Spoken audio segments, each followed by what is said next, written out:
Have you heard that the Republican Party in the 1960s had a conspiracy called the Southern Strategy to solely target white racists in the South? Well, I'm going to walk you down 5 steps to prove that this is nothing more than a well-contrived myth. And we're starting right now.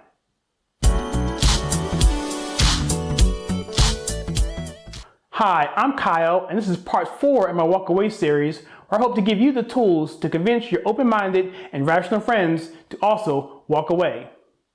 In this video, I'm going to show you 5 steps that I'm going to walk you down to convince them that the so-called Southern Strategy is nothing more than a revisionist history poofed out of thin air to hide the Democrats' racist past. This is part 2 of sorts of my first walkaway video where I talk about why the parties never switched. I'm gonna leave a link right here to check that out because that's gonna bring you up to speed where this video kicks off. Now let's get started.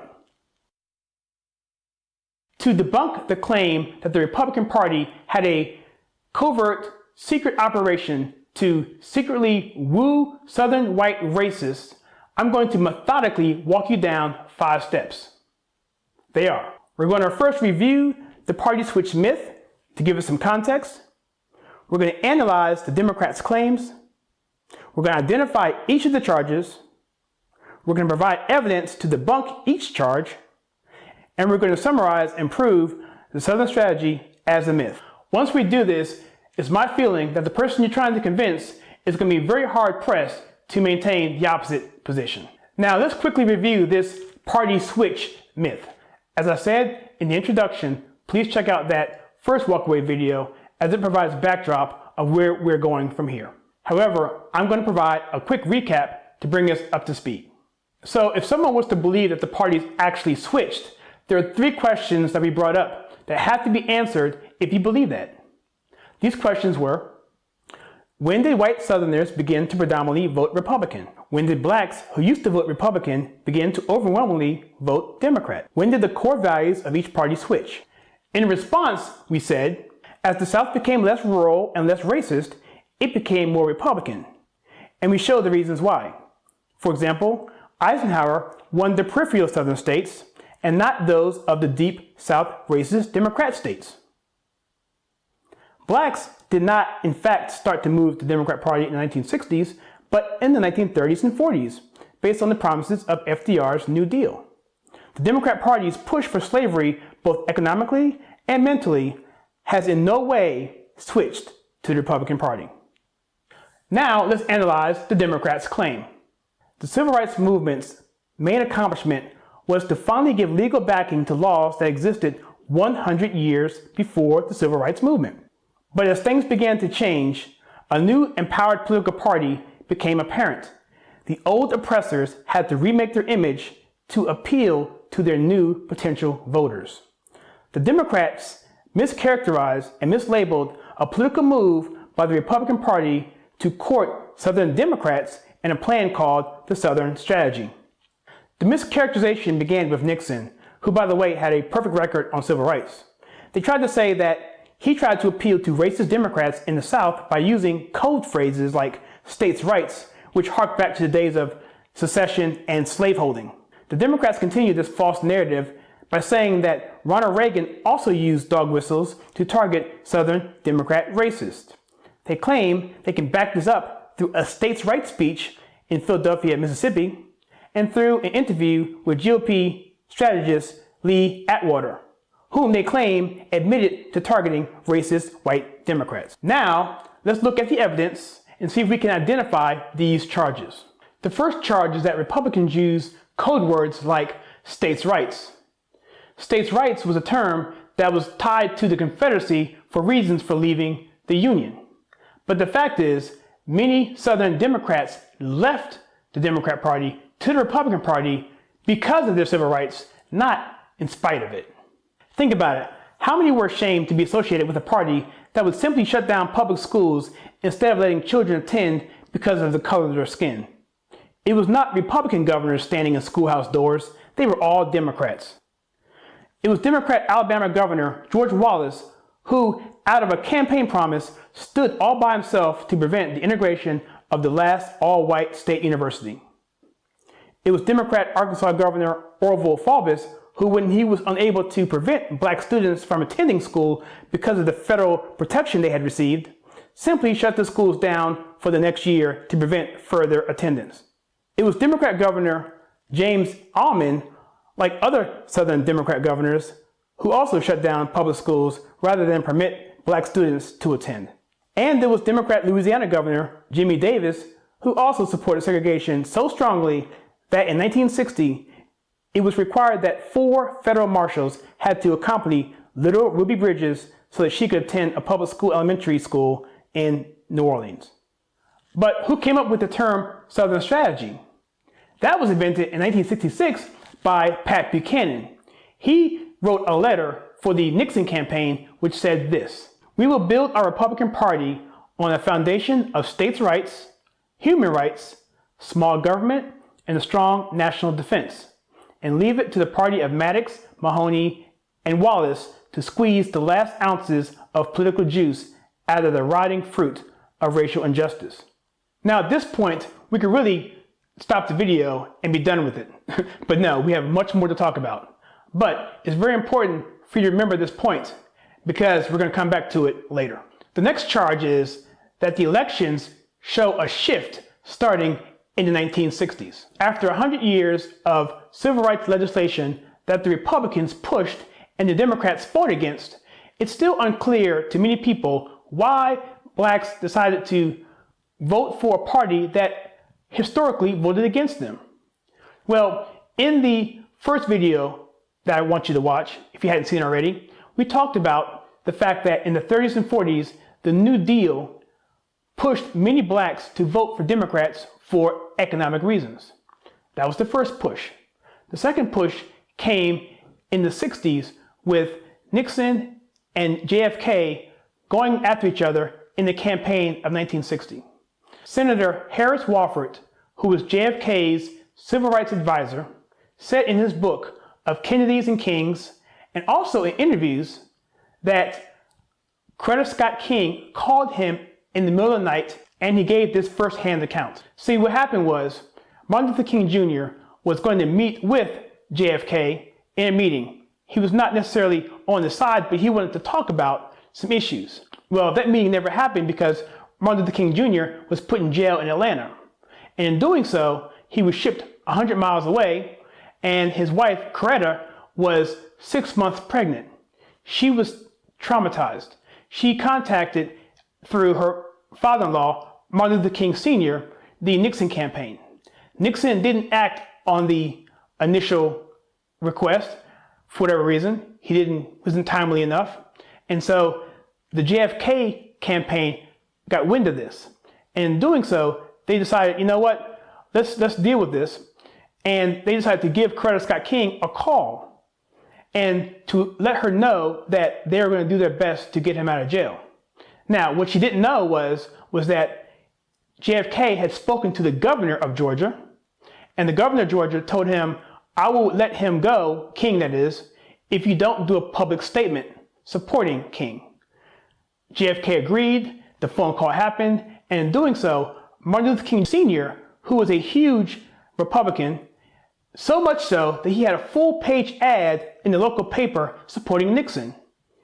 He was so moved by this, he was quoted as saying, "If JFK has the courage to wipe the tears off of my daughter's face, I will have the courage to back a Catholic for president." And with that, he set forth the blue bomb, which is giving his votes to the JFK campaign. They had 2 million pamphlets printed out to all the black churches in the South, and that was what pushed Kennedy over the top. He ended up winning the election by 100,000 votes. Lee Atwater. Now, Democrats love to bring this guy up because they believe they have their smoking gun. Lee Atwater was a political strategist or consultant under Ronald Reagan. In 1981, they found a tape that was dug up after many, many years. In this interview, he uses the N-word 6 times. And Democrats are excited not about that so much Well, they're really excited about that, but they're more excited because they claim that he lays out a strategy to target Southern white racists. But what if I told you that the quote that is used over and over and over again to support the claim that Atwater and the GOP targeted Southern white racists is totally out of context? In fact, I created a video right here because the interview is 41 minutes long. And to do it justice, we have to take our time with it. So in this video, I go through the entire audio and I go through the beginning statements, which actually corroborate everything that's mentioned here.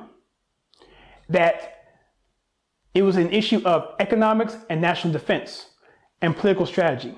That's it. Now, you can't condone the language he used, but the overarching point that they targeted Southern white racists is totally bogus, and I prove that. So check that out here. But in the meantime, I'm going to cover the main points here and summarize in case you want to check it out later. The first thing that should raise an eyebrow, first of all, is that when you see this quote, as inflammatory as it is, you never see the lead-in question, ever, almost. And number two, you never see the initial statement that brought this whole conversation together, why this interview was even going on, and what was the purpose of it. Atwater was a political consultant. He was a numbers guy. He was a metrics guy. So this interview clearly shows that he was looking at it strictly from that point of view. Definitely cannot take the words he used and defend them. But when he talked about Jimmy Carter and his campaigning and buddying up to Southerners, it was the same thing that Democrats accused Atwater and the GOP of doing. Elections are about getting votes, and both sides, both Democrat and Republican, wanted to get the Southern vote. Racial issues were not in the hearts and minds of Southerners at this time. Earlier it was, but not at the time of Nixon. In fact, according to the polling, it wasn't even in the top 10. It was national defense and economics. And that corroborates what Pat Buchanan said in his Southern strategy statement as well. Atwater had the polling numbers. He knew what it would take to win the South. He also knew that Jimmy Carter had the South in the bag, but Jimmy Carter misstepped. He lost focus, and therefore he left the door open for Reagan. Here's the question and lead-in quote.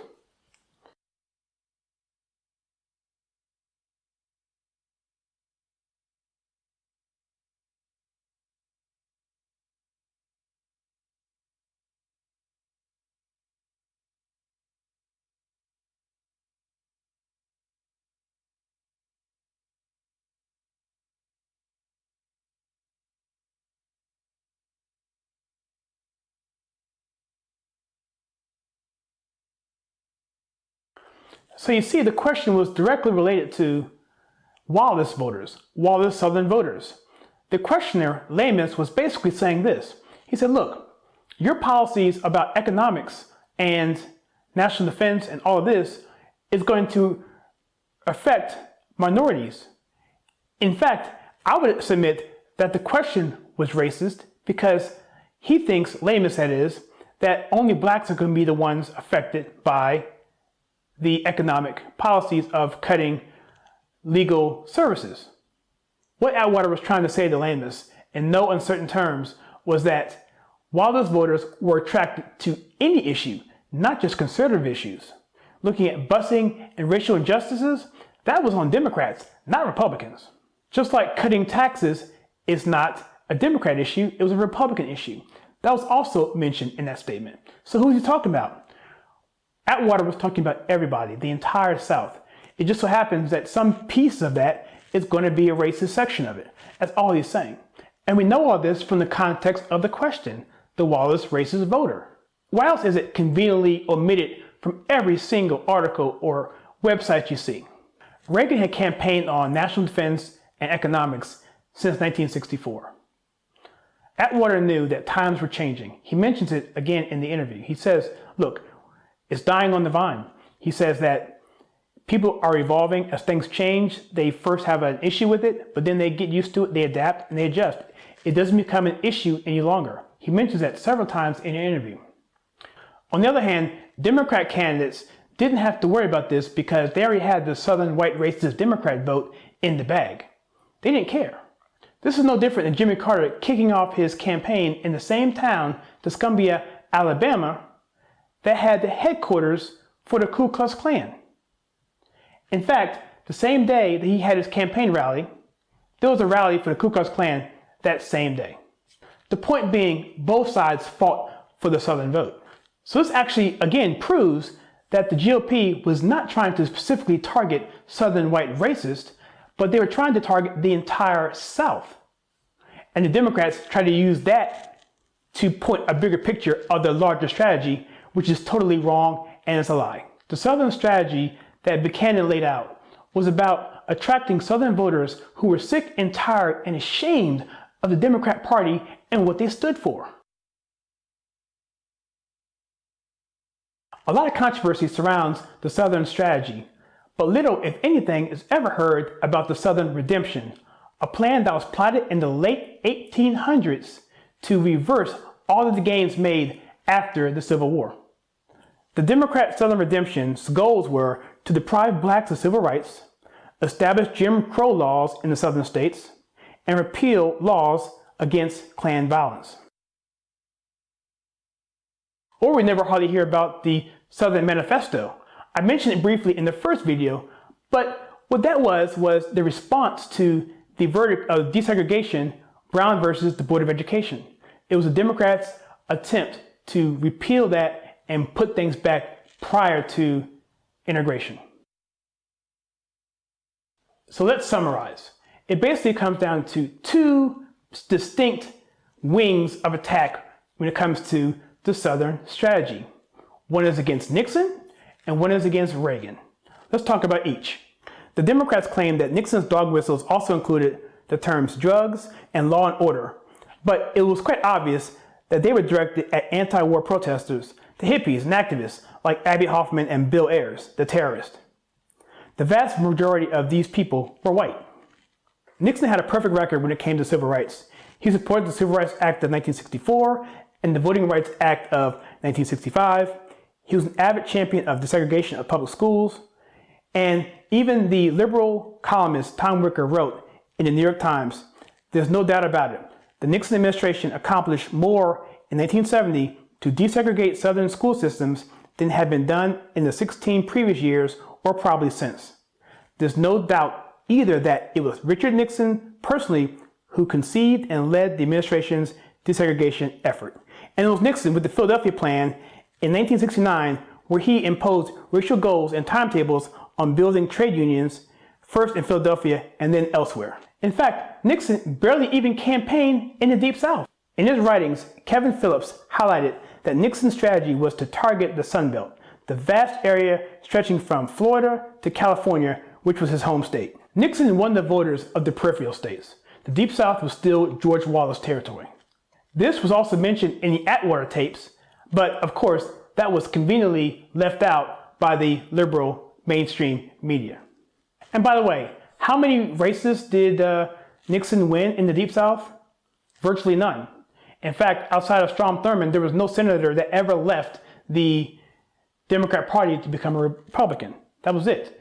And that was even before Nixon even came into prominence. And only Congressman Albert Watson of South Carolina was the only Dixiecrat to move into the Republican Party. Everyone else, all 200 plus, all stayed and died as Democrats. Now let's consider Ronald Reagan. Black people under Reagan did extremely well. The economics for them went up way more than it did for that of whites. In 1982, Reagan's second year in office, his unemployment rate for blacks was 20%. But by 1989, his last year in office, the black unemployment rate had fallen to 11%, a 9% drop.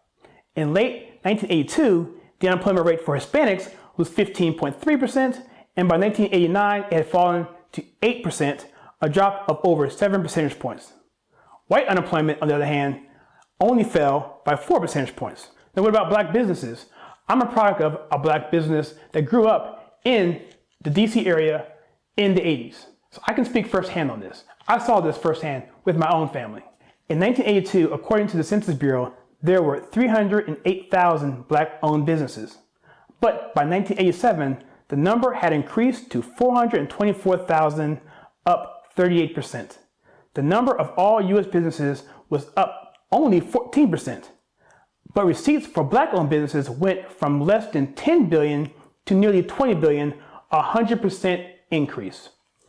100% increase. I'm sorry, but I don't hear that at all on MSNBC. Now, the claim on Reagan is that, of course, he used dog whistles and he catered the white racist vote, and that the influx of Democrats who were disenfranchised flocked into the Republican Party because they weren't being racist enough, so they knew the Republican Party was racist, so they moved into that. What about that claim? Well, let's go back to that quote again by Pat Buchanan. It's definitely worth repeating. Let's check it out again. We would build our Republican Party on a foundation of states' rights, human rights, small government, and a strong national defense, and leave it to the party of Maddox, Mahoney, and Wallace to squeeze the last ounces of political juice out of the rotting fruit of racial injustice. This is an important thing to remember. So for 100 years after the Civil War, the South was definitely lock and step, entrenched in the policy of segregation. But unlike the Democrats in other parts of the country, they had a strong belief system in national defense, in lower taxes, and balancing budgets, and a smaller government. When it came to social issues, they were very spiritual, very religious, and they were not keen at all on abortion. It was racism that was the glue that kept Southern whites to vote Democrat. Then came the Civil Rights Movement, followed by the Civil Rights Acts. And the South knew that both economically, legally, and morally, the segregation was dying. So just like Atwater said, Southerners were turning their attention to the values that they cared about: national defense, smaller government, and cutting taxes. It simply comes down to this. The Republican Party, because they were preaching that since 1964 and Ronald Reagan, lower taxes, national defense, and smaller government, it fit their values better, more than the Democrat Party, who already embarrassed them anyway. So how could the GOP be a haven for bigots when they're the ones pushing forth the civil rights movement altogether? Ironically, the Democrats claim that it's the racist Democrats who were mad at the Democrats for their support in civil rights, which made them go to the Republican Party. But all you have to do is look at the congressional record and see who voted for what, to know who was on what side and who was not. And Democrats falsely claim that Reagan kicked off his political campaign in Philadelphia, Mississippi. This was the town when 3 civil rights workers were killed. It's the same town that Mississippi Burning, the movie, was made after. I have a link below that highlights this particular myth, that Reagan did not kick off his campaign there. In fact, he didn't even speak in Philadelphia. And what happened was Reagan spoke for 15 minutes at the Noshba County Fair, about 7 miles outside of Philadelphia, in a town that was totally in plague and was carried by Jimmy Carter 4 years earlier by only 14,000 votes.